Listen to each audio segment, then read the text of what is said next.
Seja muito bem-vindo ao podcast Casa Hunter, mais um canal de comunicação dedicado às pessoas com doenças raras e seus cuidadores.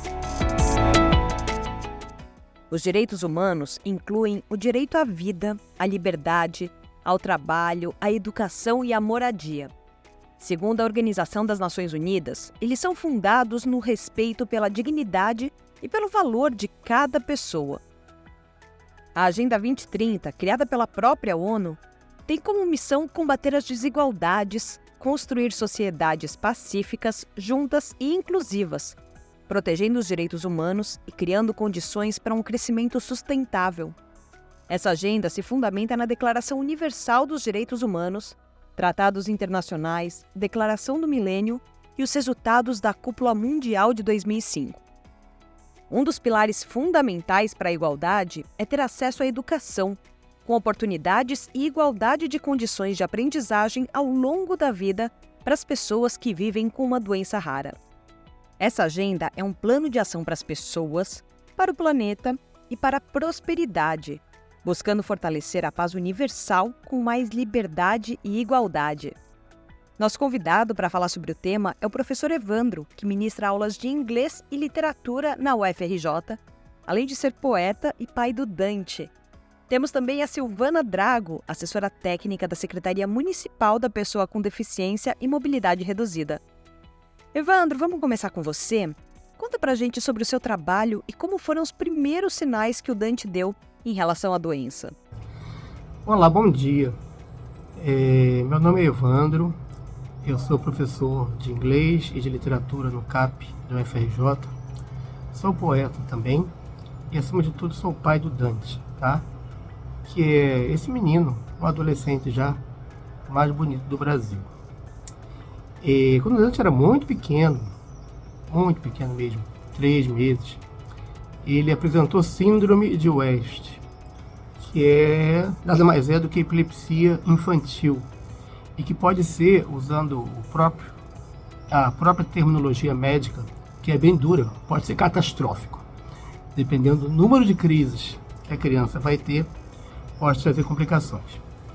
Então o segredo reside em tentar controlar as crises de epilepsia. Evandro, e a partir da primeira crise, como é que foi a luta até a descoberta e o controle da síndrome? Bom, foi uma luta, né?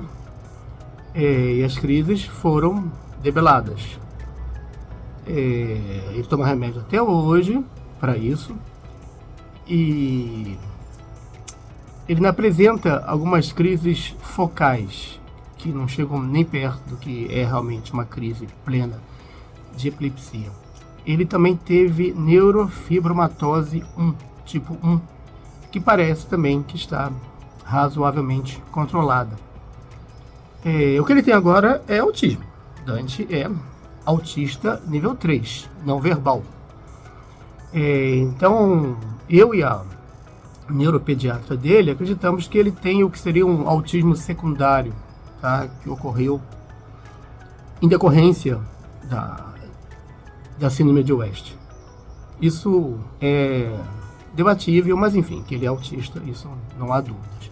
Evandro, vamos falar agora um pouquinho sobre os desafios para o acesso à educação do Dante. Como está sendo a inclusão, o acolhimento e os desafios, não só emocionais, mas também o que o poder público está ou não fazendo, né, em relação a isso? Educação do Dante, né? Escola para o Dante. Isso é uma luta, né?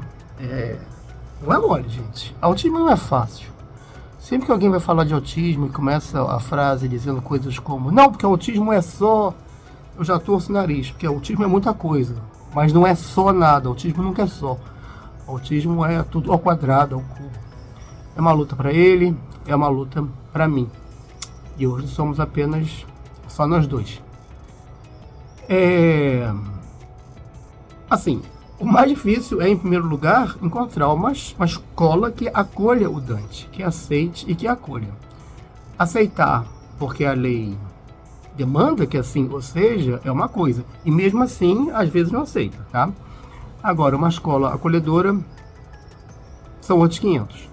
Este ano mesmo eu levei porta na cara, tá? Das pessoas diretor de escola marcar reunião comigo para a gente poder tratar da matrícula e ninguém aparecer na reunião.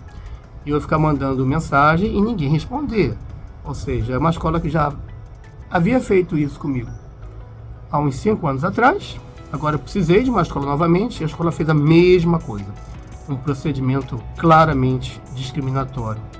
Enfim, horrível. O Dante estava... Não, só mais uma coisinha.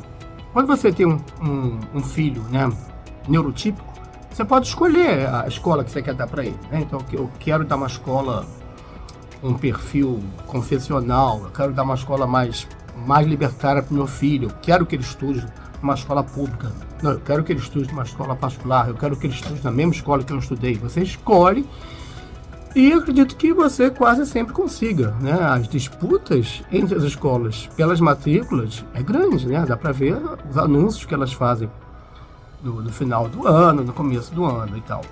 Quando você é pai responsável, pai, mãe responsável por um filho neurodivergente, neuroatípico, aí você já não tem tantas escolhas assim, tá? É o que você consegue. Eu sei que é uma fala com um tom... pode-se acusar essa minha fala de ter um tom derrotista. Eu não acho que seja derrotista, eu acho que é uma fala realista. É o que eu passei e passo com o meu filho. Enfim, por ocasião da pandemia, né, eu falei que eu sou professor, foi uma confusão, né? Como é que vai ser? Como é que nós vamos começar essas aulas? Como é que vai ser dar aula online, né? Muitos professores apavorados, eu achando que eu não ia conseguir, enfim. Foi aquela coisa, a gente teve que trocar o pneu do carro com o carro em movimento. Usou-se muito essa metáfora. Eu acho que quando a gente fala em inclusão escolar para crianças, adolescentes, pessoas neuroatípicas, a gente não vai trocar o pneu do carro com o carro andando, a gente vai trocar o pneu do caminhão com o caminhão em movimento, tá? Uma estrada pedregosa. Porque não dá para parar tudo. Assim. Vamos parar tudo, espera 3, 4 anos para todo mundo poder se qualificar, para todo mundo poder estudar melhor isso aí. Daqui a 3, 4 anos a gente abre as portas. Não dá para fazer isso. Vamos fazer o quê? Com os responsáveis e principalmente com as crianças. Então a gente está trocando o pneu do carro com o carro, o pneu do caminhão com o caminhão em movimento. Tá todo mundo aprendendo. Haverá pessoas, haverá instituições mais abertas, mais dispostas a isso e outras nem tanto. Eu acho que tem que haver uma legislação e uma cobrança da sociedade forte, sim, porque se a gente sentar e esperar apenas a boa vontade, né, que o senso comum e a boa vontade prevaleçam, não acontece isso. Então tem que realmente haver uma legislação e tem que haver cobrança. E agora a gente vai trazer para a conversa a Silvana Drago, especialista em pessoas com deficiências e mobilidade reduzida, para falar um pouquinho da trajetória dela e contar um pouquinho sobre as doenças raras no Brasil. Seja muito bem-vinda, Silvana. Meu nome é Silvana Drago, eu tenho uma trajetória que começa desde a educação privada, na escola privada e na escola pública municipal, estadual. Fui professora, diretora, coordenadora pedagógica, trabalhei como diretora de divisão da educação especial no município por muitos anos. E também tive a oportunidade de trabalhar na Secretaria da Pessoa com Deficiência, coordenando projetos de inclusão. Atualmente, eu atuo no Conselho Municipal de Educação e também participo do grupo de pesquisa da FEUSP sobre políticas de educação especial. Então, a gente percebe que no Brasil, hoje, pesquisando, são 13 milhões de pessoas com doenças raras. E a gente ficou sabendo que pelo teste do Tezinho, são reconhecidos mais de 50 tipos de doenças raras, mas ainda são poucas que são identificadas pelo SUS, mas que existe essa intencionalidade de identificar. Se as escolas recebessem essas informações ao matricular os estudantes, isso seria muito importante, no sentido de conhecer algumas condições dessas crianças, alguns tipos de cuidados, questões que precisam ser estimuladas, que ajudariam bastante. Então, essa visão, né, que o SUS hoje tem esse trabalho em relação a ter esses centros de atendimento, né, às pessoas com doenças raras, a gente percebe que em todo o Brasil agora são 19. E muito recentemente, 3 no estado de São Paulo. Tem o ABC, um em Campinas, né, e o outro em Ribeirão Preto. Mas é muito recente, então você percebe que tudo isso é muito novo. E com pouca informação e divulgação, né? Então eu vejo, né, que a gente também precisa reconhecer, quando se trata de educação inclusiva, né, que o Brasil tem feito um investimento desde 2003 em relação a essa concepção de educação, quando ele inicia o programa Educação Inclusiva, Direito à Diversidade. Esse programa ele foi sendo consubstanciado e ele acaba se concretizando em 2008 na política de educação especial na perspectiva da educação inclusiva, que traz muitas informações, muitas questões associadas à questão da contenção dos direitos da pessoa com deficiência, mudando inclusive o olhar sobre essas pessoas, sobre a deficiência, sobre as barreiras, sobre o que impede de fato a participação delas. E isso a gente pode constatar vendo os dados que nós temos hoje de matrícula. Se a gente pegar o dado de 1998, por exemplo, a exclusão de pessoas consideradas com deficiência era de 87%. Então, poucos tinham acesso direto à educação. Quando a gente chega em 2003, esse número muda significativamente, diminuindo a exclusão para 47%. Em 2008, esse dado, eu vou pegar até aqui, ele acaba mudando, trazendo para 46% a exclusão e aumentando a inclusão desses alunos. Em 2022, a gente começa a observar que esse número cai a 10% e que hoje, em 2022, dados de 2022, nós temos hoje 89,9% de estudantes que, de fato, estão matriculados na rede regular de ensino, sendo assegurado o direito à educação. E, dentre eles, estudantes com doenças raras, que dificilmente a gente tem dados, porque o censo escolar não tem esta opção para que a gente saiba quantos são, onde eles estão e quais são os tipos de doenças raras que nós temos recebido em nossas unidades no Brasil como um todo. Então, o censo escolar, ele seria um fator importante para a gente quantificar isso, né? Silvana, fala um pouquinho pra gente sobre o preconceito, a inclusão nas escolas das pessoas com necessidades especiais e também o que diz a nossa Constituição. A construção dessa sociedade inclusiva vem de uma discussão internacional, nacional, de muitos movimentos. E que ela é uma questão ética, moral, do que a gente está querendo mudar na perspectiva dos seres humanos, de como olhar para esse ser humano, né? E aí eu acho que quando a gente pensa que não é possível aceitar mais que algumas pessoas sejam discriminadas, sejam retiradas dos seus direitos de exercício de cidadania. Mas eu travo uma coisa assim, que eu fico pensando, qual é o grande problema que a gente tem na implementação das políticas? É o preconceito. E esse preconceito, ele gera a discriminação, a violência, porque esse preconceito sobre as pessoas com doenças raras, sobre as pessoas com deficiência, ele é construído historicamente por pessoas. E essas pessoas que construíram essa ideia, por falta de conhecimento, por falta de um trabalho de entender melhor isso, por falta de convivência, esse preconceito às vezes é construído dentro da própria família, é construído dentro da instituição onde elas participam. E aí o que acontece? Isso vai criando uma imagem de que essas pessoas, elas não se beneficiariam do atendimento, e que seria até uma judiação para alguns que eles fossem participar de escolas especiais. E esse olhar que parece que é protetor é um olhar discriminatório de violência significativa, né? Então eu acho que quando a gente consegue, ao menos, avançar tanto na matrícula, garantir tanto que eles estejam lá dentro, isso tem mobilizado dentro das escolas a necessidade de reger essas escolas, de reger como é o trabalho que é realizado lá. E aí eu queria citar que o preconceito é tão forte, né, que a nossa Constituição, por exemplo, ela já começa no artigo 3º dizendo assim: ela estabelece promover o bem de todos sem preconceitos de origem, raça, sexo, cor, idade e quaisquer outras formas de discriminação. Então a gente já tem o artigo 3º dizendo isso, e vai definir nos artigos 205 e 206 a educação como um direito de todos, garantindo o pleno desenvolvimento da pessoa, o exercício da cidadania e a qualificação para o trabalho. E no 206 vai garantir igualdade de condições.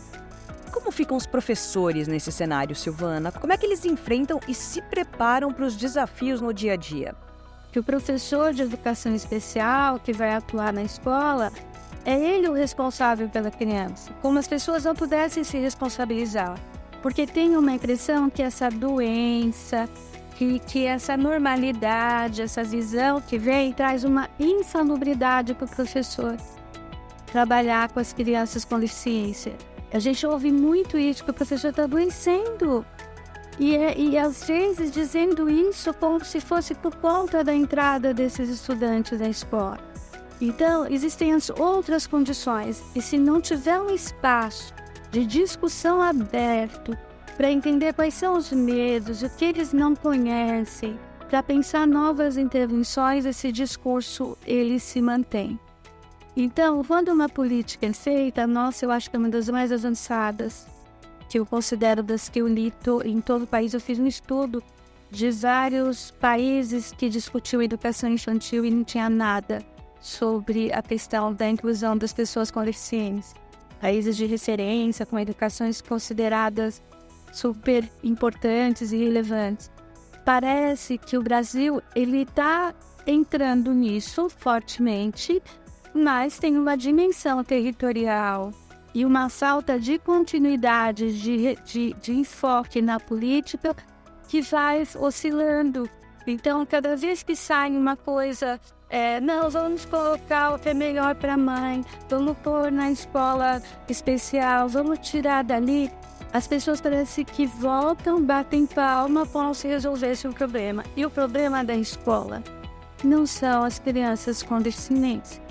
É como é tratado qualquer grupo diferente que eles não sabem lidar e que a escola tradicional não está conseguindo atender. Bom, a gente está chegando ao fim do nosso podcast e eu peço um balanço agora sobre a formação dos professores, sobre as metodologias hoje aplicadas e como é que podemos discutir no coletivo novas práticas e melhorias no sistema para a inclusão desses alunos. Eu penso que quando a gente fala da formação dos professores, né? Muita gente acha que eu vi na resolução que a questão de acessibilidade e também a questão da gente trazer adaptações, metodologias. Na concepção que a gente tem hoje sobre a pessoa com deficiência, a questão não está nela, a questão está em como você organiza para que ela possa participar. Considerando as dificuldades que ela tem, os apoios, os cuidados que ela precisa, o que você tem que garantir é uma outra forma de discussão e formação na escola. Então, a gente precisa pensar na escola como essas crianças são faladas na escola, como as suas dificuldades são tratadas, como elas são vistas dentro da escola. Quando elas se sentem valorizadas, quando elas se sentem que elas são apoiadas. E isso precisa ter reuniões de formação dentro da escola, que essas coisas sejam registradas e repensadas à prática da escola. Sem isso, a gente não vai conseguir fazer nenhuma mudança. Então, quando eu penso em formação, é abrir espaço para que os professores coloquem o que eles pensam, os seus medos, os seus receios, as suas dificuldades, e no coletivo pensar soluções para melhorar esse trabalho com as crianças e com os professores. Os professores precisam de apoio, eles precisam ter mais segurança, porque eles se sentem desafiados.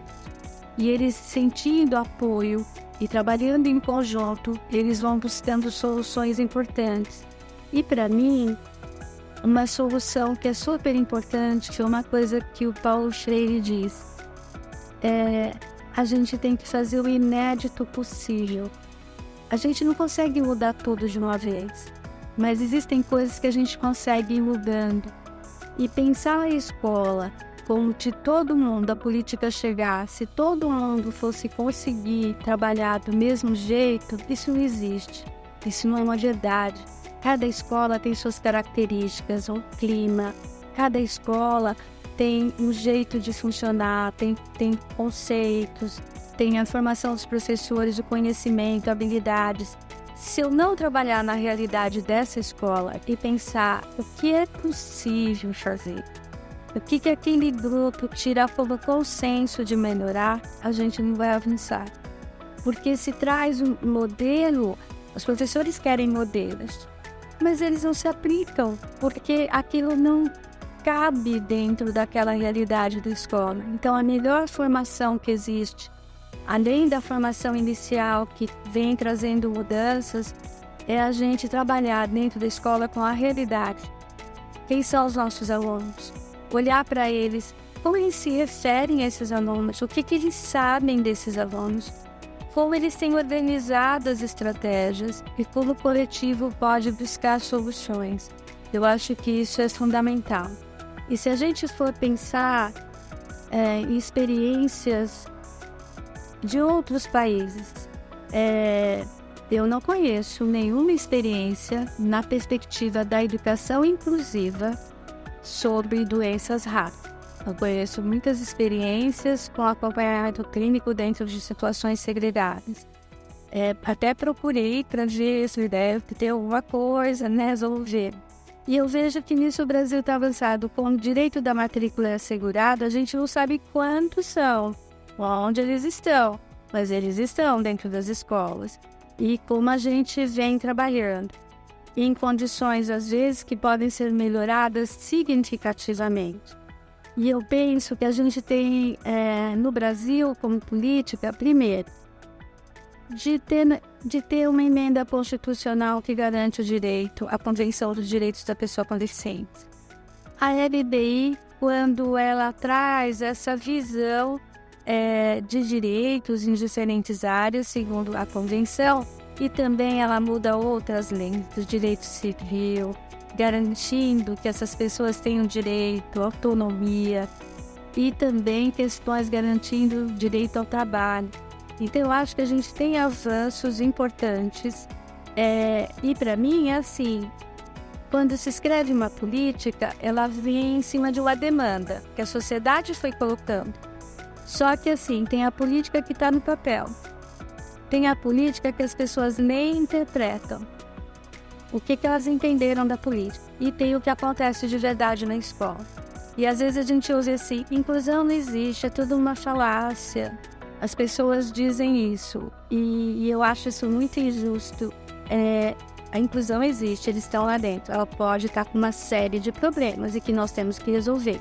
Mas sem a participação e o envolvimento de todos os segmentos da sociedade para ajudar na transformação da escola, para que ela possa melhor atender os seus estudantes, para que ela tenha garantido dentro do espaço da escola espaços de formação que atendam os problemas da realidade daquela escola, a gente não vai conseguir avançar.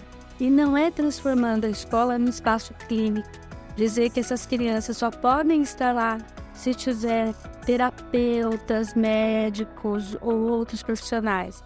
O que tem de bacana na escola é que ela é um potencial muito grande de transformação da sociedade.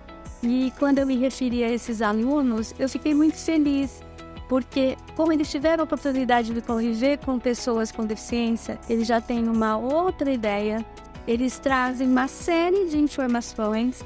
E as mães também, elas têm uma contribuição significativa, porque quando chega lá o diagnóstico, a professora, eu não sei do que você está falando. E a mãe fica sabendo muito sobre sobre aquela doença, sobre o que está acontecendo. E quando existe essa parceria, o desenvolvimento da criança ele avança muito. Eu quero agradecer muitíssimo a você que acompanhou mais um episódio do Olhar Raro, hoje falando sobre acesso à educação. Quero fazer um agradecimento especial ao Evandro e à Silvana pela participação e por esses depoimentos tão esclarecedores. A gente se encontra no próximo episódio. Até já!